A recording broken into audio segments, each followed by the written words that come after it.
ప్రార్థన చేసుకుందాం. ప్రేమ నమ్మకం కలిగిన తండ్రి, కృపామయుడైన దేవా, నీ పరిశుద్ధ పాదాలకు వందనాలు, స్తోత్రాలు. ఈ ప్రత్యేకమైన సమయంలో నా ప్రభువా, నాయనా ఈ యొక్క వాక్యపు చర్యలు మీరు ఉండండి. నాయనా మంచి విరోధికమైనటువంటి వర్తమానం వీళ్ళకి అందించినట్లు కృప చూపించండి. చూస్తున్న వింటున్న ప్రతి ఒక్కరిని ఆధ్యాత్మికమైన మేలుతో నింపమని దీవించమని యేసు నామములో ప్రార్థిస్తున్నాము తండ్రి, ఆమేన్. ఒక పాట పాడుకుందాం.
దేవుని పరిశుద్ధ నామమునకు మహిమ కలుగును గాక. హల్లెలూయా.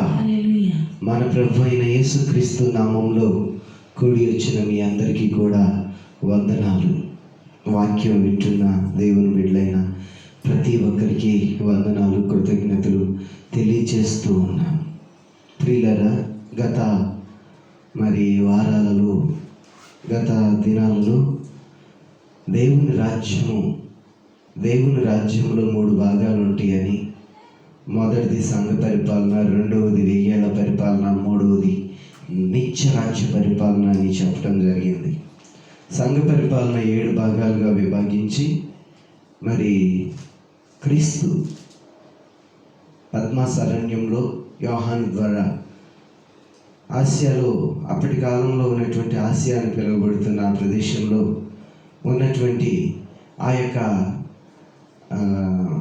7 సంఘాలు, ప్రకటన గ్రంథంలో 2-3 అధ్యాయాల్లో రాయబడిన 7 సంఘాలకు రాసిన ఉత్తరాల ద్వారా సంఘములోని 7 కాలాలని చెప్పడం జరిగింది. ప్రియులారా, ఆ 7 సంఘాలు 7 కాలాలకు చిహ్నంగా ఉన్నాయి. ప్రియులారా, ఆ యొక్క సంఘకాలంలో, ఆ సంఘకాలం ముగించటం ఏంటి? క్రీస్తు యొక్క ఆగమనం జరుగుతుంది. అది 2 విధాలుగా జరుగుతుంది. దేవుని యొక్క రాకడ ఒకటే విధంగా ఉంటుంది, కానీ అది 2 భాగాలుగా ఉంది. ఒకటి సంఘం ఎత్తబడటం, రెండవది క్రీస్తు భూమి మీదకి దిగి రావటం. ఆ తర్వాత క్రీస్తు భూమి మీదకి దిగి వచ్చిన తర్వాత 7 ఏళ్ళు శ్రమలు అయిన తర్వాత క్రీస్తు ఈ లోకానికి దిగి వస్తాడు. ఆ తర్వాత సాతాను సైన్యాన్ని సంహరించి క్రీస్తు మరలా 1000 ఏళ్ల పరిపాలనను ఈ భూమి మీద ప్రారంభిస్తాడు. ఈరోజు మనం ఎత్తబడుట అనే అంశాన్ని ప్రారంభించుకుంటున్నాం. ప్రియులారా, ఎత్తబడుట అనే మాట బైబిల్లో ప్రత్యక్షంగా ఎక్కడా లేదు, కానీ సంఘం ఈ భూమి మీద నుంచి తీసివేయబడుతుందనే సత్యం తెలియజేయబడటానికి ఎత్తబడుట అనే మాటనే ఉపయోగించడం జరిగింది. ఇది లాటిన్ పదం నుంచి వచ్చింది. ఇది లాటిన్ పదంలో నుంచి ఇంగ్లీష్లోకి ర్యాప్చర్ అంటారు, తెలుగులో ఎత్తబడుట అని పిలుస్తూ ఉంటారు. ప్రియులారా, దేవుని యొక్క వాక్యంలోంచి లేఖన భాగాల ద్వారా ఈ ఎత్తబడుట అనే అంశాన్ని పరిశీలన చేద్దాం. చూడండి, 1 యోహాను పత్రిక 14వ అధ్యాయం 1-3 వాక్యాలు మనం చూద్దాం. 1 యోహాను సువార్త 14వ అధ్యాయం 1-3 వాక్యాలు చూద్దాం. మీ హృదయమును కలవరపడనీయకుడి, దేవుని యందు విశ్వాసముంచుచున్నారు, నా యందును విశ్వాసముంచుడి. నా తండ్రి ఇంట అనేక నివాసములు కలవు, లేని ఎడల మీతో చెప్పుదును. మీకు స్థలము సిద్ధపరచ వెళ్ళుచున్నాను. నేను వెళ్ళి మీకు స్థలము సిద్ధపరచిన ఎడల నేనుండు స్థలములో మీరును ఉండులాగున మరలా వచ్చి నా యొద్ద నుండుటకు మిమ్మల్ని తీసుకుని పోవుదును. ప్రభు అయినటువంటి యేసుక్రీస్తు వారు శరీరధారిగా ఉన్నటువంటి ఆ దినాల్లో చెప్పినటువంటి మాట ఈ మాట. ఇక్కడ తన శిష్యులతో మాట్లాడుతూ ఉన్నాడు. చివరిగా ఇక తనను తాను బలి అర్పణగా అర్పించుకునేటువంటి సమయం ఆసన్నమైనప్పుడు తన శిష్యులతో మాట్లాడుతున్నారు, మీరు భయపడద్దు, నేను మీకు స్థలం సిద్ధపరచ వెళ్ళుచున్నాను అని తన శిష్యులతో ప్రభు చెప్పడం జరిగింది. ప్రియులారా, సహజంగా ఇశ్రాయేల్ దేశంలో వివాహంకు ఇద్దరు స్త్రీ పురుషులు ఏర్పాటు చేయబడిన తర్వాత వారికి ఎంగేజ్మెంట్ ప్రదానం చేయబడిన తర్వాత దరిదాపుగా 6 నెలల నుంచి సంవత్సరం పాటు ఆ పెండ్లి కుమారుడు టైం తీసుకుంటాడు. ఎందుకంటే తనకు కాబోయే భార్యతో ఉండటానికి వసతులన్నీ సమకూర్చి ఒక నివాసాన్ని ఏర్పాటు చేసుకుని అప్పుడు వివాహం చేసుకుంటాడు. అలాగే ప్రభు అయిన యేసు ఈ లోకానికి వచ్చి తనకంటూ ఒక సంఘాన్ని ఏర్పాటు చేసుకోవటానికి పరిస్థితులన్నీ ఏర్పరిచి ఆ తరువాత తన రాజ్యాన్ని సిద్ధపరచడానికి వెళ్తూ ఉన్నట్లుగా ఈ వాక్యం తెలియజేస్తూ ఉంది ప్రియులారా. సృష్టిని ఒక్కసారి చూడండి. సృష్టి అంతా ప్రభు 6 రోజుల్లో చేశాడు. కోట్ల కొలది నక్షత్రాలు, అలాగే మరి ఎన్నో వింతలు విడ్డూరాలు, ఈ భూమి, నదులు, సముద్రము, చెట్లు, పురుగు, పుట్ట అన్నీ 6 రోజుల్లో మనిషితో సహా 6 రోజుల్లో చేశాడు. కానీ దరిదాపుగా ఇంచుమించు 2 సంవత్సరాలు కావస్తా ఉంది ప్రభు ఆరోహణై వెళ్ళి ఇంకొక 10 సంవత్సరాలైనా సరే క్రీస్తు ఆరోహణానికి మరి 10 సంవత్సరాలు అయితే కానీ 10-12 సంవత్సరాలు అయితే కానీ 2000 సంవత్సరాలు కంప్లీట్ అవ్వదు. కాబట్టి ఈ యొక్క క్రీస్తు ఆరోహణై 2000 సంవత్సరాలు కావస్తా ఉంది. అప్పటి నుంచి ఇప్పటి వరకు నీవు నేను ఉండేదాని కొరకు స్థలాన్ని సిద్ధపరుస్తున్నాడు. అంటే 6 రోజుల్లో చేసినటువంటి సృష్టి ఎంతో సుందరంగా ఉంటే 2000 సంవత్సరాల నుంచి తన రాజ్యాన్ని ఆయన సిద్ధపరుస్తూ ఉన్నాడంటే ఇంకా అది ఎంత రమ్యంగా ఉంటుందో ఒకసారి ఆలోచించండి. అద్భుతమైనటువంటి స్థలంగా ఆ స్థలం ఉంది ప్రియులారా, ఆ స్థలం ఉంది. కాబట్టి అలాగ క్రీస్తు తన రాజ్యాన్ని మన కొరకు సిద్ధపరుస్తూ ఉన్నాడు. అపోస్తుల కార్యాలు 1వ అధ్యాయం 11వ వాక్యంలో కూడా ఒక మాట తెలియజేయబడింది, చూద్దాం అన్నమాట. అపోస్తుల కార్యాలు 1వ అధ్యాయం 11వ వాక్యం. గలిలయ మనుషులారా మీరెందుకు నిలిచి ఆకాశం వైపు చూచుచున్నారు? మీ యొద్ద నుండి పరలోకమునకు చేర్చుకొనబడిన యేసే ఏ రీతిగా పరలోకమునకు వెళ్ళుట మీరు చూచితురు, ఆ రీతిగానే ఆయన తిరిగి వచ్చునని ఆయన వారితో చెప్పిరి. దేవుని స్తోత్రం, హల్లెలూయా. ప్రభు అయినటువంటి యేసుక్రీస్తు వారు పునరుద్ధానుడు అయిపోయిన తర్వాత 40 దినాలు ప్రభు తన శిష్యులతో ఉన్నారు. 40వ దినమందు ఆయన ఆరోహణై వెళ్ళిపోయాడు. వెళ్ళిపోయిన తర్వాత ఆ యొక్క లెబానోను పర్వతం మీద నుంచి ఆయన అలాగే ఆరోహణై వెళ్ళిపోయాడు. అక్కడి నుంచి వాళ్ళు చూస్తూ ఉన్నారనమాట, ప్రభు వెళ్ళిపోయారు కూడా.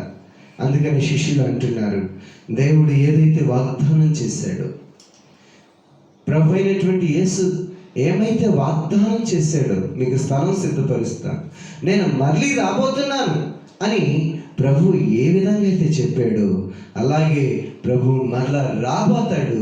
మీరు ఇక్కడ నిలిచి చూడవద్దు, ఆయన వాగ్దానం కొరకు కనిపెట్టండి అని అక్కడ దూత చెప్పటం జరిగింది ప్రియులారా.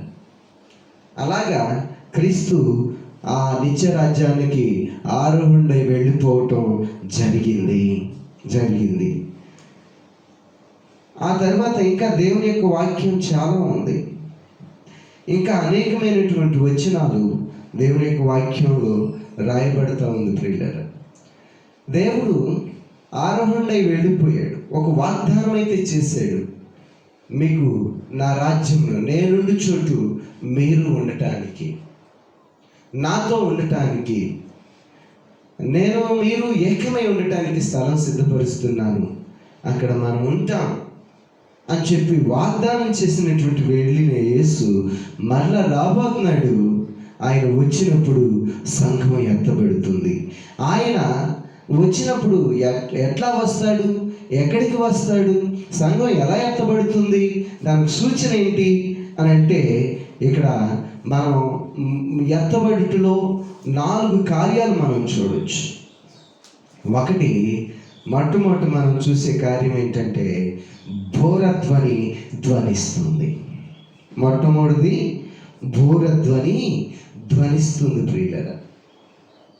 బూర అంటే ఆ బూర ఎలాంటి బూర అంటే మార్కు సువార్త 11వ అధ్యాయంలో మనం చూసినట్లయితే ఆ యొక్క లాజర్ని ప్రభు సమాధి చేయబడినప్పుడు బయటికి రా అని పిలిచి ఎలా అయితే పిలిచాడో అలాగా దేవుడు తన సంఘాన్ని పిలుస్తాడు.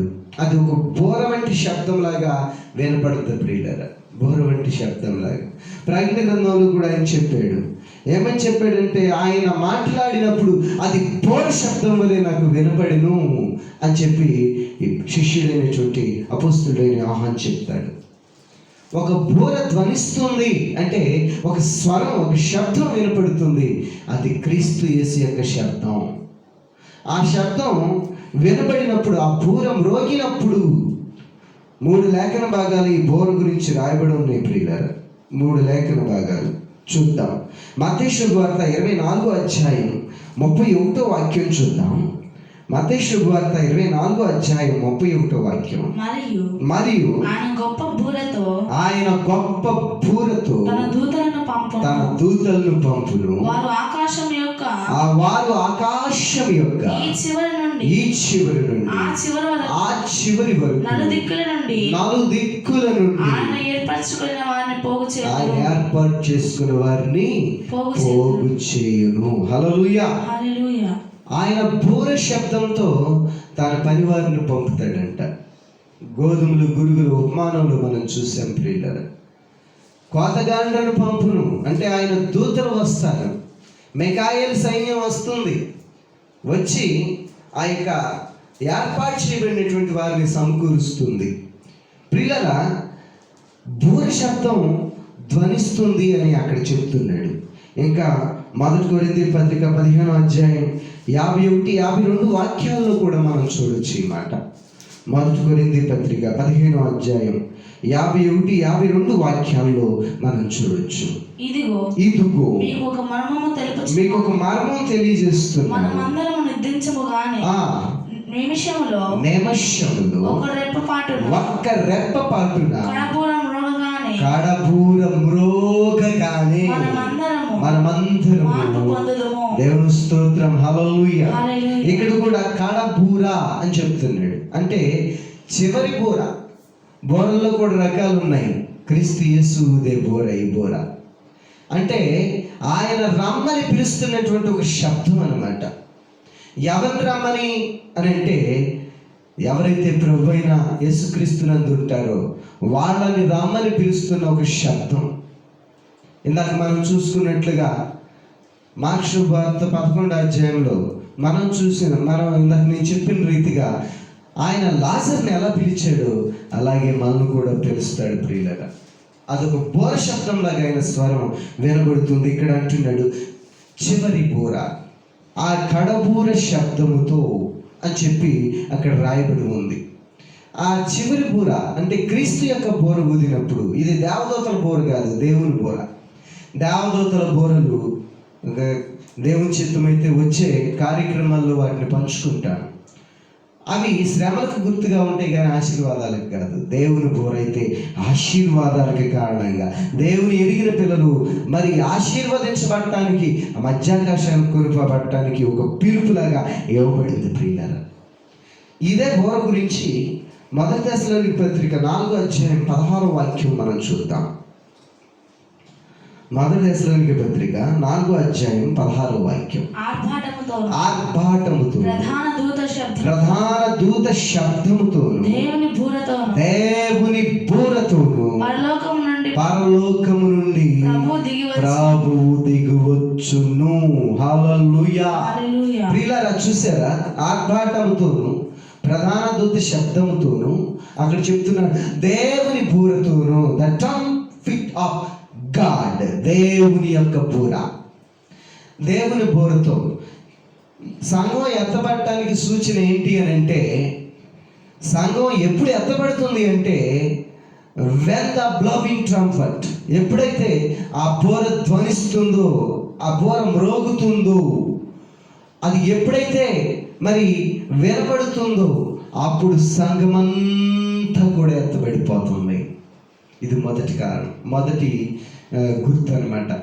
దేవుని యొక్క సంఘం ఎత్తబడటానికి సూచన బోర మ్రోగుతుంది.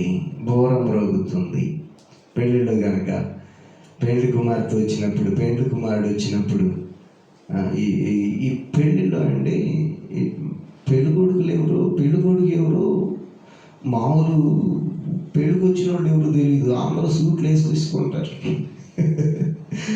కాబట్టి అది తెలియటానికి పెళ్ళికొడుకు వస్తున్నప్పుడు ఈ మేడం, ఈ యొక్క దాన్ని ఏమంటారు, మేడమే అంటారా, మొత్తానికి అది వాయిస్తారు. అప్పుడు పెళ్ళికొడుకు వచ్చారని తెలుస్తుంది. పెళ్ళికూతురు ఉన్నే గుర్తుపట్టవచ్చులేండి. ఎందుకంటే మరి డ్రెస్ అదంతా కూడా వేరుగా ఉంటుంది. పెళ్లి కూతురు వచ్చినప్పుడు కూడా సన్నాయి, మేళం, బ్యాండ్ ఇవన్నీ కూడా వాయిస్తారు. అప్పుడు మనకు అర్థమవుతుంది పెళ్లి కుమార్తె వచ్చింది అని. అలాగే నా ప్రభు అయిన యేసుక్రీస్తు ఆయన మధ్యాకాశానికి వివాహం కొరకు వచ్చినప్పుడు బూర ధ్వనిస్తుంది, సంఘమంతా కూడా ఎత్తబడుతుంది. ఇది మొదటి సూచన. ఇంకా 2 సూచనలు ఏంటి? ఇవి సూచనలు అనే కంటే కూడా ఆ దేవుని రాకడలో ఏం సంభవిస్తాయి అనే దానికి, ఏం జరుగుద్ది అనేది మనం చూడొచ్చు అన్నమాట. మొట్టమొదటి కార్యం ఏంటి అని అంటే, మొదట మృతులు లేపబడతారు. ఎత్తబడుట అనే కార్యక్రమంలో 2 ఉంటాయి. ఒకటి చనిపోయిన వారు, బ్రతుకున్న వారు మాత్రమే కాదు, చనిపోయిన వారు కూడా ఎత్తబడతారు. అది బైబిల్ గ్రంథంలో రాయబడి ఉంది ప్రియులారా, రాయబడి ఉంది. దేవుని యొక్క వాక్యంలో కొన్ని విషయాలు మనం చూద్దాం. యేసుక్రీస్తు తాను సజీవుడిగా ఉన్నటువంటి దినాల్లోనే సంఘం ఎత్తబడటానికి 2 సూచనలు ఆయన్నే బయలుపరిచాడు. ఒకటి ముందు బయలుపరిచాడు, ఆ తర్వాత చెప్తాను. రెండవసారి బయలుపరిచింది ఏంటి అని అంటే, మార్కు శుభవార్త 16వ అధ్యాయం 6వ వాక్యం మనం చూద్దాం. మార్కు శుభవార్త 16వ అధ్యాయం 6వ వాక్యం చూద్దాం. అందుకతడు కలవరపడకుడి, సిలువ వేయబడిన నజరేయుడగు యేసును మీరు వెతుకుచున్నారు. ఆయన లేచి ఉన్నాడు, ఇక్కడ లేడు. హల్లెలూయా. మృతుల పునరుద్ధానానికి, అనగా చనిపోయిన వారి యొక్క పునరుద్ధానం గురించి చెప్పబడినటువంటి మాట అన్నమాట ఈ మాట. యేసుక్రీస్తు ప్రభు సిలువ వేయబడ్డాడు, సమాధి చేయబడ్డాడు.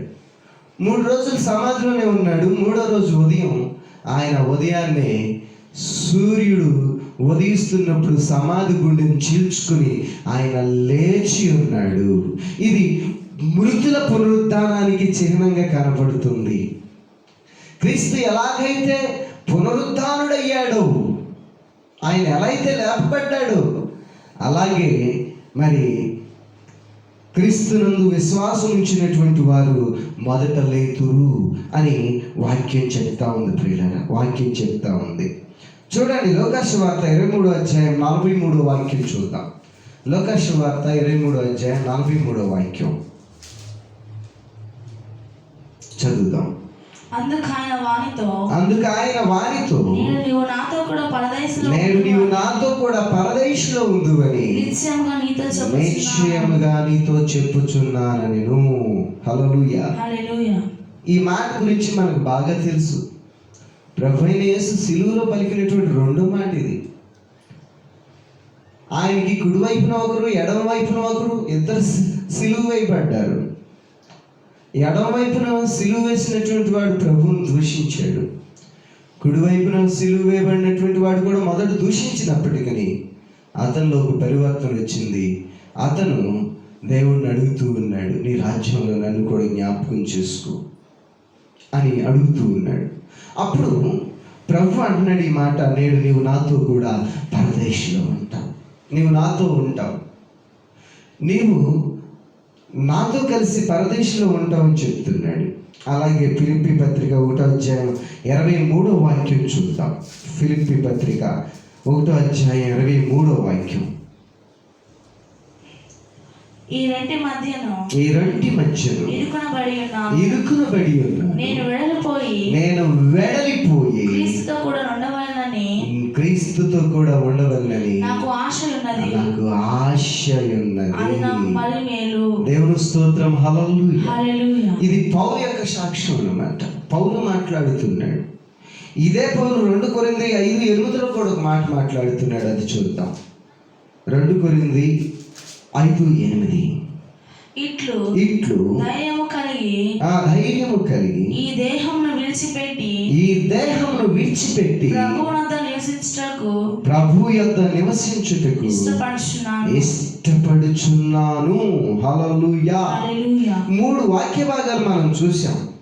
లోకాసు వార్త, అలాగే ఫిలిప్పీ పత్రిక, 2 కొరింథీ పత్రిక, 3 వాక్యాల్లో మనం చూసాం.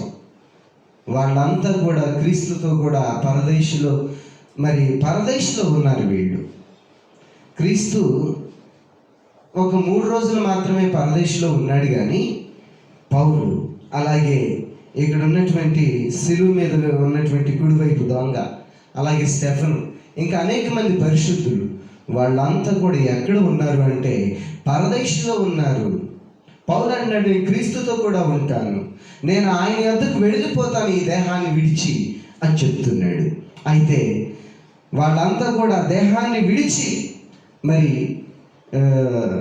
క్రీస్తు యొద్ద ఉండటానికి నిమ్మడమైనటువంటి స్థలంలో అబ్రహాం రొమ్మును ఆనుకుంటానికి వెళ్ళారు. కానీ బోర్ శబ్దం ధ్వనించగానే జరిగే విషయం ఏంటంటే, ఇదిగో సమాధులు తెరవబడి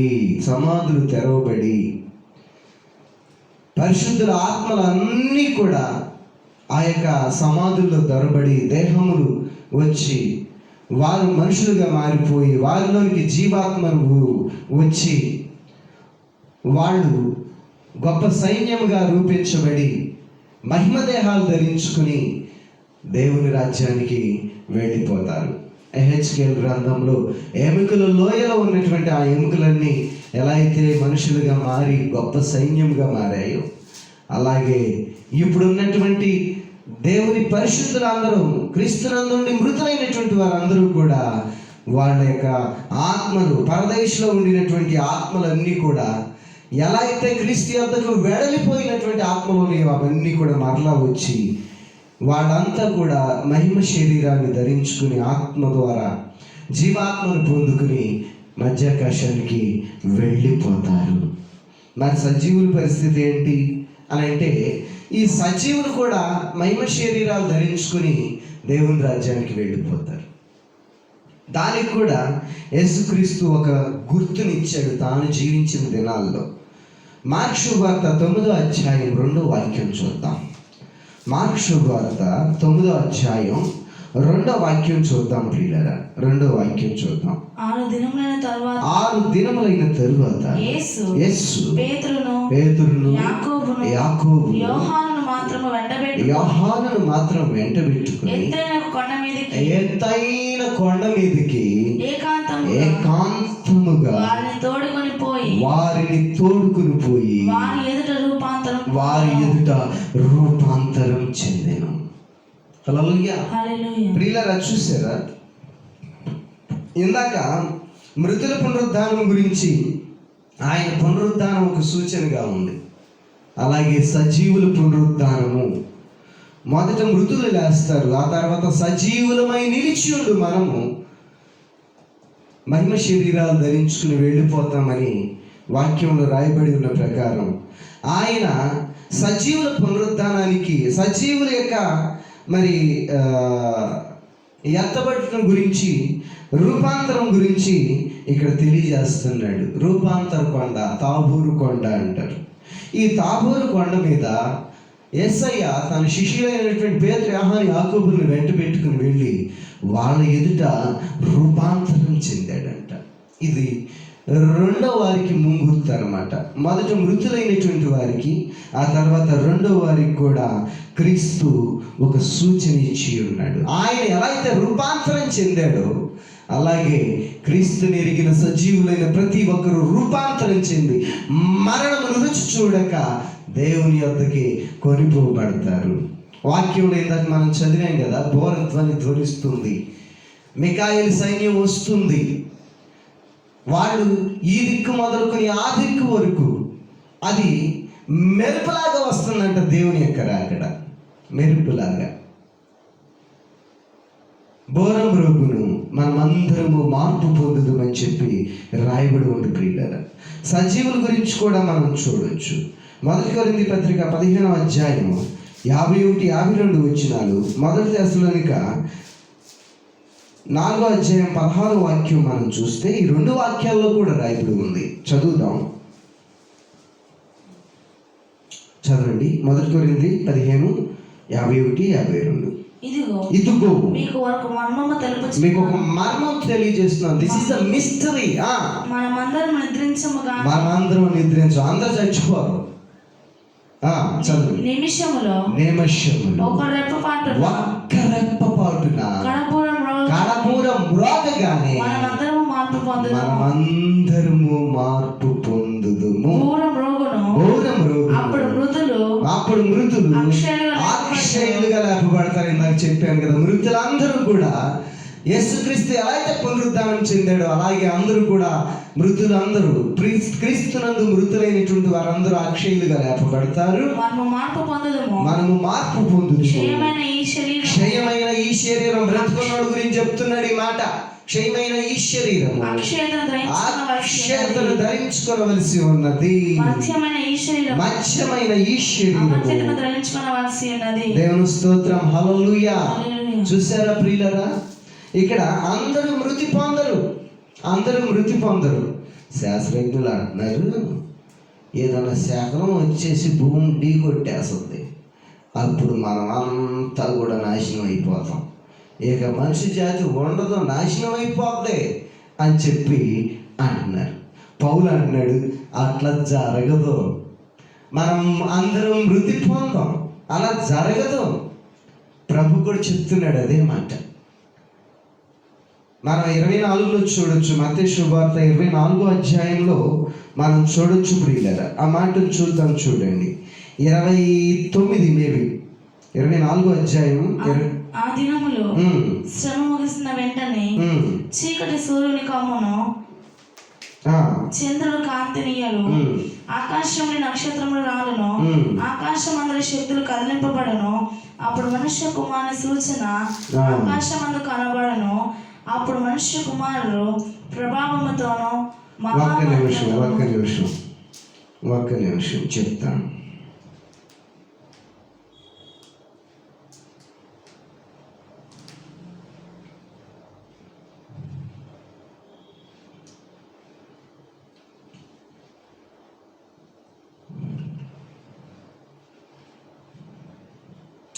ముప్పై 34 చూడండి. 34. ఇవన్నీ జరుగు వరకు ఈ తరము గతించదని మీతో చెప్పుచున్నాను. ఈ తరము అనేది తెలుగు బైబుల్లో ఈ తరము అని ట్రాన్స్లేట్ చేయబడింది. కొన్ని ట్రాన్స్లేషన్స్లో ఏమని ఉందంటే ఈ జాతి అని చెప్పి రాయబడి ఉంటుంది. అంటే మానవ జాతి. ఇవన్నీ జరుగు వరకు మానవ జాతి గతించదు అని వాక్యం చెప్తుంది ప్రియులారా. అంటే దాని అర్థం ఏంటంటే, శాస్త్రజ్ఞులు చెప్తున్నట్లుగా భూమి నాశనం అయిపోవటం, ఏలియన్స్ వచ్చేసి భూమిని స్వాధీనపరిచేసుకోవటం ఇట్లా జరగదు. వాక్యం చెప్తుంది, ఏమని చెప్తుందంటే ఈ యొక్క మానవ జాతి నశించదు. ప్రభు చెప్పినది జరుగు వరకు కూడా ఈ భూమి నాశనం కాదు అని చెప్పి ప్రభు చెప్తున్నాడు. ఏమవుతుందని చెప్తున్నాడు? బోర అని బోర మ్రోగుతుందంట. ఆ బోర మ్రోగినప్పుడు మృతులైనటువంటి పరిశుద్ధులందరూ కూడా అక్షయులుగా లేపబడతారు. అదే బోర ధ్వనిస్తూ ఉండగా ఇదిగో సజీవులైనటువంటి క్రీస్తుని ఎరిగినటువంటి వారు. మనం పాడబడతాం కదా, వాక్యంలో ఉంది, మత్తయి 24వ అధ్యాయంలో ఉంది, ఈ మాటలు ఉన్నాయి. ఎద్దరు తిరగలు ఇసురుతుండగా పొలాన్నెద్దరు పని చేస్తుండగా. అంటే దాని అర్థం ఏంటంటే తిరగలీసేవాళ్ళనే కాదు, ఎవరి పనిలో వాళ్ళు ఉంటారు. ఎవరి పనిలో వాళ్ళు ఉండగానే బోర శబ్దం ధ్వనించగానే క్రీస్తునందు ఉన్నటువంటి వాళ్ళందరూ కూడా మృతులు లేపబడిన తర్వాత సజీవులు కూడా మహిమ శరీరాలు. ఇదిగో తాబోరు కొండ మీద, రూపాంతర కొండ మీద క్రీస్తు ఎలా అయితే రూపాంతరం చెందాడో అలాగే పరిశుద్ధులైన సజీవులు రూపాంతరం చెంది మధ్యాకాశానికి కొనిపోబడతారు. దేవుని యొక్క దూతలు వాళ్ళు పోగు చేసుకుని వెళ్ళిపోతారు. ఒకవేళ బస్సు నడుపుతూ ఉన్నప్పుడు ఆ బస్సు నడిపేవాడు పరిశుద్ధుడైతే బోర శబ్దం ధ్వనించగానే ఆ బస్సు నడిపేవాడు వెళ్ళిపోతే ఆ బస్సులో ఉన్న పరిస్థితి ఏంటి? భయంకరమైనటువంటి విషయం. భార్య భర్తలు ఇద్దరు ఉంటే భర్త రక్షించబడితే భార్య రక్షించబడకపోతే వాళ్ళిద్దరూ అలా ఉండగానే భర్త ఎత్తబడతాడు, భార్య విడిచిపెట్టబడుతుంది.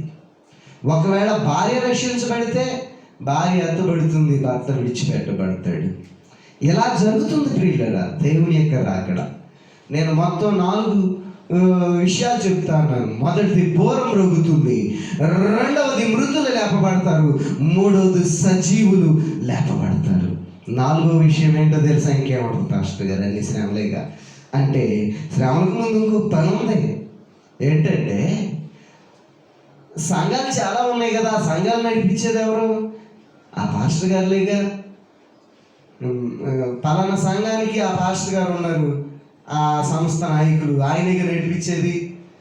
ఈ ఇమ్మానుయేల్ పెంతుకోస్తు చర్చ్కి నేనున్నాను, నేనే కదా అంటే తప్పు. అది సంఘాన్ని కాసేది, సంఘాన్ని నడిపించేది ఎవరంటే పరిశుద్ధాత్మ దేవుడు, spirit of God, holy spirit of God, ఆత్మదేవుడు, పరిశుద్ధాత్మ దేవుడు. సంఘం నాది, నా సంఘం, నేను కష్టపడి కట్టుకున్నాను అని నువ్వు అనొద్దు. నువ్వెంత కష్టపడినా దేవుడు కట్టంలే, అది జరగదు. ప్రభు అంటున్నాడు, నా సంఘాన్ని నేను కట్టను అని మార్కు సువార్తలో చెప్పాడు. ఆయన సంఘం ఆయన కట్టాడు, నేను ఒక సాధనంగా ఉపయోగించుకున్నాడు. నువ్వు ఆయన దగ్గర ఒక కాపరివి, ప్రధాన కాపరి ఆయనే. కనుక ప్రియులారా దేవుని యొక్క వాక్యం మనతో మాట్లాడుతూ ఉంది. ఆయన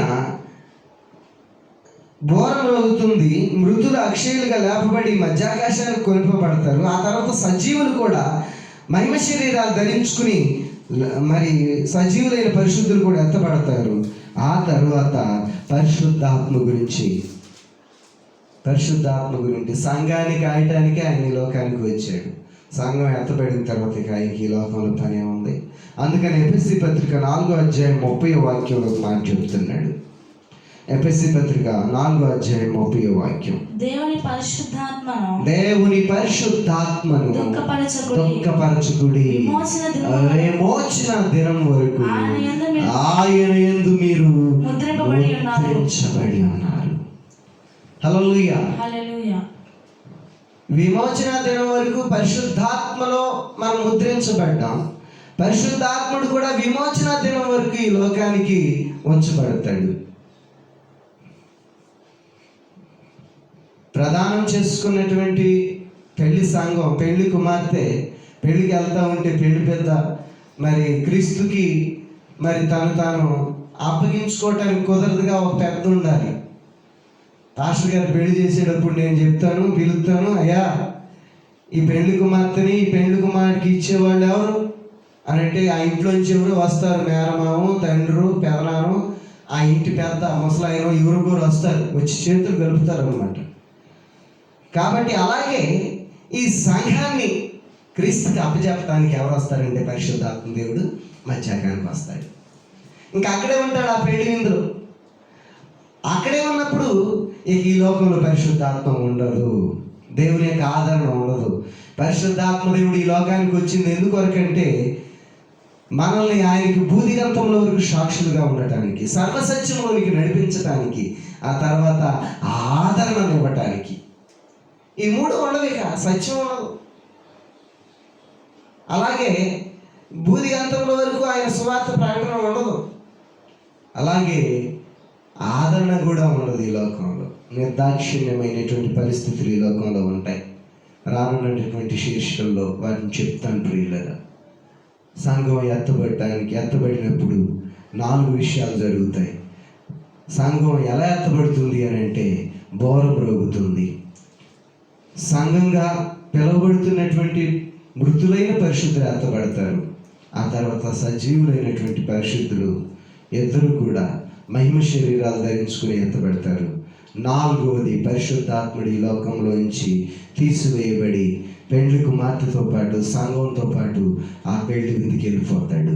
ఈ లోకంలో సాతాను పరిపాలన జరుగుతుంది. కనుక ప్రియులారా దేవుని యొక్క వాక్యం మనతో మాట్లాడుతుంది. నువ్వు ఎత్తబడతావా, విడువబడతావా? నీ పరిస్థితి ఏంటి? నీ ఎదుట పరిశుద్ధులు అందరూ కూడా పౌరుషత్వం మోగ్గాని వారి రక్షణ జీవితాన్ని చేపట్టుకుని వెళ్ళిపోతా ఉంటే నువ్వు మీరు గుడ్లు వేసుకుని గుడ్లు అప్పుకుచ్చుకున్నట్టు సొంత మీద అప్ప ఇంకేమీ ఉండదు. అయ్యో, ఎంత భయంకరమైనటువంటి పరిస్థితి ఆ తర్వాత. నీ విశ్వాసాన్ని కాపాడుకో, నీ భక్తి జీవితాన్ని సరిచేసుకో. తుచ్చమైన వాటి కొరకు నీ భక్తి జీవితాన్ని విడిచిపెట్టవద్దు. క్రీస్తు యేసు కొరకు నీ హృదయాన్ని సజీవయాగంగా సమర్పించుకో. దేవుడి మాటలు దీవించుగాక. ప్రార్థన చేసుకుందాం. ప్రార్థన. ప్రేమ నమ్మకం కలిగిన తండ్రి, కృపామయుడైన దేవా, నీ పరిశుద్ధ పాదాలకు వందనాలు. నీ వారు శబ్దం ధ్వనించినప్పుడు మృతులైన పరిశుద్ధులు, సజీవులైన పరిశుద్ధులు మహిమ దేహాలు ధరించుకుని వెళ్ళిపోతారని వాక్యంలో చెప్పాము నా ప్రభు. అలాగే పరిశుద్ధాత్ముడు కూడా ఈ లోకం నుంచి తీసివేయబడతాడని చెప్పాం నాయన. మేము విడిచిపెట్టబడేవారుగా కాక ఎత్తబడే గుంపులో ఉండటానికి నాయన, మిఖాయేలు సైన్యం వచ్చినప్పుడు నాయన వాళ్ళు ఎంతైతే పోగు చేస్తారో అలాగే మేము కూడా పోగు చేయబడి నాయన రిస్టోర్ చేయబడి మా విశ్వాసాన్ని చేతబట్టుకుని, మా రక్షణ జీవితాన్ని, మా పరిశుద్ధతను చేతబట్టుకుని నీ వద్దకు వచ్చి మా పరిశుద్ధ అలంకారాలు ధరించుకుని పెండ్లి కుమారుడైన నీ వద్దకు రావడానికి కృప చూపించండి. మమ్మల్ని అందరినీ బలపరచండి. వాక్యం వింటున్న ప్రతి ఒక్కరిని దీవించమని యేసు నామములో ప్రార్థిస్తున్నాము తండ్రి. ఆమేన్. తండ్రి, కుమార పరిశుద్ధాత్మ త్రియేక దేవుని దీవెన మనకును సర్వలోక పరిశుద్ధులకు తోడుగా ఉండి నడిపించుగాక. ఆమేన్. యేసు రక్తమే జయం, సిలువ రక్తమే జయం, ప్రవేశ రక్తం సంపూర్ణ విజయం కలుగును గాక. ఆమేన్. హల్లెలూయా. అందరికీ వందనాలు.